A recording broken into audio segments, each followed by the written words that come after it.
15 दिन के अंदर वापस जैसी बिल्डिंग थी वैसी बिल्डिंग अगर नहीं बनाए कमिश्नर, उसी जगह पर कंस्ट्रक्शन करके नहीं दिए, 15 दिन के बाद कमिश्नर का क्या अंजाम होगा वो कोर्ट बताएंगे। क्योंकि मैं जो भी करता हूँ कानून के जरिए करता हूँ। फ्राइडे के दिन जो ऑटो नगर में कमिश्नर इलीगली दादागिरी तौर पे आके एक गरीब आदमी का काम रोका था, तो मैं जाके बहस किया। बहस करने के बाद में वो जो है काम रोका। मैं बोला मामला सिविल कोर्ट में है, लेकिन वो नहीं सुना, जिससे ज्यादा बहस होने से मुझे दिमागी प्रेशर ज्यादा बढ़ने से हॉस्पिटल में एडमिट किया गया। और अब बात होने के बाद दूसरे दिन अपनी दादागिरी बताते हुए जो डिमोलिश किया कमिश्नर ने, वो कानूनी तौर पे टोटली इलीगल। क्योंकि हाईकोर्ट ने ऑलरेडी सीधे तौर पे कहा था कि उस बिल्डिंग को हाथ नहीं लगाना, ये मैटर को सिविल कोर्ट में क्लियर कर लो आप। हाईकोर्ट की खिलाफ वर्जी करते हुए, बसो कल्याण की कोर्ट की खिलाफ वर्जी करते हुए मुझे ताज्जुब हो रहा है कि पुलिस डिपार्टमेंट और कमिश्नर, पुलिस डिपार्टमेंट किस वजह से उनको प्रोटेक्शन दिए, ये हम आरटीआई में सवाल किए हैं पुलिस वालों को, और कमिश्नर को भी ये सवाल किए हैं कि किस बिना पे डिमोलिश किए, कितने पैसे लेके डिमोलिश किए, कौन पैसे दिए, कौन डिमोलिश करो बोले, जबकि हजारों गार्डन में लोग घर बना के रह चुके हैं। मुझे किसी के गार्डन में घर बनाने से एतराज नहीं है। और ये म्युनिसिपालिटी कमिश्नर अपने आप को क्या भादेजा समझ रहा है, अपने आप को क्या बहुत बड़ा तीसमार खां समझ रहा है। आखिर समझ रहा है क्या अपने आप को? मैं दिमागी पेशेंट हूं फिर, मैं क्या भी बोल सकता हूं, क्योंकि मैं अपने आप में कंट्रोल में नहीं हूं। 15 दिन के अंदर वापस जैसी बिल्डिंग थी वैसी बिल्डिंग अगर नहीं बनाए कमिश्नर, उसी जगह पर कंस्ट्रक्शन करके नहीं दिए, 15 दिन के बाद कमिश्नर का क्या अंजाम होगा वो कोर्ट बताएंगे। क्योंकि मैं जो भी करता हूं कानून के जरिए करता हूं, और मेरी बॉडी को जो डैमेज किया है कमिश्नर ने, इसके खिलाफ भी मैं हाईकोर्ट में 3 करोड़ रुपए का दावा डाला हूं। और क्योंकि 3 करोड़ रुपए मेरी सेहत के लिए 3 करोड़ रुपए का मुआवजा कुछ भी नहीं है, लेकिन जान दे बोल के 3 करोड़ रुपए का मैंने मुआवजा का मेरे सेहत की डैमेज का मैं केस डाला हूं हाईकोर्ट में। और ये कमिश्नर खुद उस प्रॉपर्टी के लिए यहाँ की कोर्ट में केविट डालता है और कहता है कि हम ये प्रॉपर्टी में इनको स्टे मत दो, जब वो खुद स्टे नक्को तो बोल के यहाँ पे केविट डालता है और जाके डिमोलिश करता है। बोले तो कौन सा कानून में बढ़ता है, मेरे समझ में नहीं आया अभी तक। और ये बात, आपके सपने हमारे अपने, new Vishal developers private limited company. Knowledge Park, the Creative School. Admissions are open from LKG to 10th standard. Free uniform for new admission students. RG Public School admissions are open for LKG, UKG and first standard. Hurry up. मैं SP साहब से भी पूछना चाह रहा हूं कि आपके डिपार्टमेंट के लोग किस बुनियाद पे प्रोटेक्शन दे रहे म्युनिसिपालिटी वालों को? आपको क्या अधिकार है सिविल मैटर में आने का, जबकि हाईकोर्ट की क्लियर रूलिंग है कि आपको सिविल मैटर में आने का कोई अधिकार नहीं है। जब मामला कोई कोर्ट के अंदर चल रहा है तो किसी को, पुलिस वालों को अधिकार नहीं है कि आपको प्रोटेक्शन देना, किसी की बिल्डिंग को नुकसान पहुंचाना। ये पुलिस डिपार्टमेंट की दादागिरी नहीं चलेगी। और ये सब होने के बाद और हम जो है एमएलसी कराते हैं दवाखाने में, हम जो है ट्रीटमेंट कराते हैं और एफआईआर भी हमारे ऊपर होता है, कमिश्नर के ऊपर कोई एफआईआर नहीं होता। ये कौन सा कानून है ये भी समझ में नहीं आया हमारे अभी तक। हम ऑलरेडी कमिश्नर के ऊपर एफआईआर भी कर रहे हैं कोर्ट में, वो भी इसका भी जो है सहेगा बहुत जल्द सामने।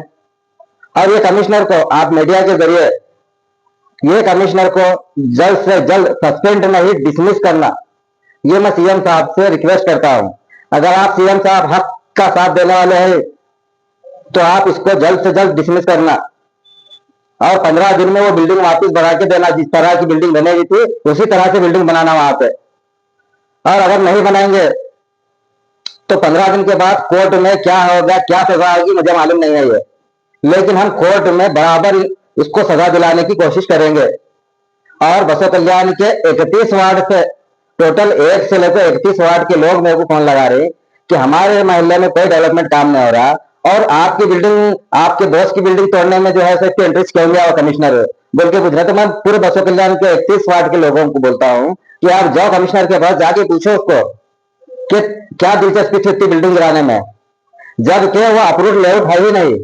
ऑलरेडी हाईकोर्ट ये बात को साफ वाजे तौर पे कहा है कि अप्रूव्ड लेआउट नहीं है। अप्रूव्ड लेआउट नहीं है तो ये गार्डन का सवाल ही नहीं होता। आप बोल रहे कि वो आपके साथियों की जगह है, साथ ही हमारे दोस्त की जगह है। कमिश्नर ये बता रहे कि वो गार्डन की जगह है। अरे जब अप्रूव्ड लेआउट नहीं है, वो गार्डन को सामने फेंक कर डिमोलिश करा है। वही तो बता रहा हूँ, अप्रूव्ड लेआउट है ही नहीं तो गार्डन का सवाल ही नहीं है। कमिश्नर के हैंड ओवर हुआ तो लेटर बताओ बोलो गार्डन की जगह। म्यूनसिपालिटी नंबर क्या है इसका गार्डन है बोल के? म्यूनसिपालिटी में क्या रिकॉर्ड है? एक जेरॉक्स में आप लेके फिरे तो वो गार्डन होता है क्या? और क्या अधिकार है म्यूनसिपालिटी कमिश्नर को? वो टाउन प्लानिंग वाले आके पूछना था वहां पे, अगर वाकई में वो लेआउट है, टाउन प्लानिंग का लेआउट है, तो टाउन प्लानिंग वाले पूछना था ये गार्डन है आप क्या हिसाब से बना बोल के। तो टाउन प्लानिंग वाले आके नहीं पूछा अब तक। ये कमिश्नर को क्यों दिलचस्पी है इसकी? Modern men's parlor, tattoo studio, body massage, haircut, and marriage setup for boys done here. Alamein English Medium, Primary and High School. Secure your child bright future. Today free admissions, limited seat available. Hurry up. मैं direct CM साहब से request करता हूँ कि आपके department, यहाँ बसों कल्याण का डिपार्टमेंट बहुत खराब हो चुका है, जिससे आपको और आपके पार्टी को बड़ा नुकसान होगा। इसलिए हम अदबन गुजारिश करते हैं कि कमिश्नर को जल्द से जल्द डिसमिस किया जाए। इससे पहले एक साल पहले भी विजय सिंह साहब भी वहाँ पे आके एमएलए शनो संघर्ष साहब भी आकर सामने फेंक कर डिमोलिश करा है। तो ये लोग क्या बगैर पेपर देखे के सामने फेंक दिए, ये कह रहे हैं आपसे कोई दुश्मनी है? देख, 4 लोग बोले ये गार्डन में बना रहे बाबा चौधरी। अरे बाबा चौधरी की क्या बात की प्रॉपर्टी है? बाबा चौधरी अवाम के लिए है खाली। अल्लाह हमारे को बहुत कुछ दिया है, हम अवाम के फायदे के लिए आवाज उठाने वाले। डेवलपमेंट के ताल्लुक से बात करो बोलो दोनों को। एक की हुकूमत है, एक एमएलए है, दोनों को बात करो बोलो क्या डेवलपमेंट करे बसों कल्याण के अंदर। जाकर देखो आप नारायणपुर की रात से सीपुर तक रोड कैसी है, जाकर देखो आप आसरा कॉलोनी में, जाकर देखो आप बस स्टैंड के पीछे, जाकर देखो आप हिम्मतनगर में, अब जाके देखो रेना गली में। ऐसे बहुत सी चीजें हैं। इन्हें क्या फंड दिया अब तक? क्या ला हुकूमत है? कुछ नहीं ला। पैसे लेना, ट्रांसफर को कंटिन्यू करना, रोकना नहीं, किसी का ट्रांसफर करना नहीं, बस ये काम दोनों का। आगे वोट मांगने आए, मैं मुसलमान भाइयों से अपील करता हूँ कि अगर कोई वोट मांगने आए ये दोनों में से तो आप चप्पल बदी रखो अपने पैर के अंदर। डेवलपमेंट क्या करेगा पूछो, उसके बाद वोट मांग बोलो दोनों लोगों को भी।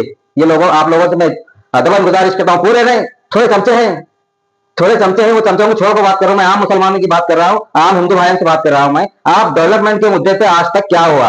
अरे परसों कांग्रेस बीजेपी लड़ ले रही, 20 महीना साल 6 महीने भी नहीं हुआ, टूट गया। दोनों आपस में पार्टियां लड़ ले रहे, गुत्तेदार लड़ ले रहे। अरे ये कोई काम करने का तरीका है क्या? कानून है नहीं है क्या? उसके ऊपर क्या कार्रवाई हुई? गुत्तेदार के ऊपर, कमिश्नर के ऊपर क्या कार्रवाई हुई? डब्ल्यूडी वाले क्या कर रहे? पीडब्ल्यूडी वाले को पूछे तो ये हम हैंड ओवर करें म्यूनसिपालिटी को बोलते हैं। ये क्या है तमाशा?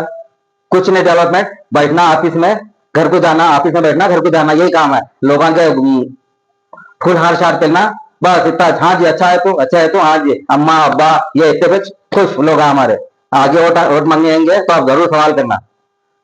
इतनी बात कहते हुए मैं आपको खुदा हाफिज कहता हूँ। और मेरे चाहने वाले लोग, आप क्या एक्शन लेंगे अभी? आपका जो बिल्डिंग तोड़ी, आपकी मेरी बिल्डिंग नहीं, मैं मेरी शहर का जो डैमेज हुआ है 3 करोड़ रुपए का कंपनसेशन का केस हाईकोर्ट में डाला हूँ। अभी मेरी तबीयत कितने दिन लगते हैं सुधरने के लिए? क्योंकि जहनी दबाव, दिमाग में बुखार चढ़ने की वजह से रिपोर्ट में बहुत से चीजें आ गई, बहुत डेंजर चीजें आ गई, मैं वो बता नहीं सकता आपको।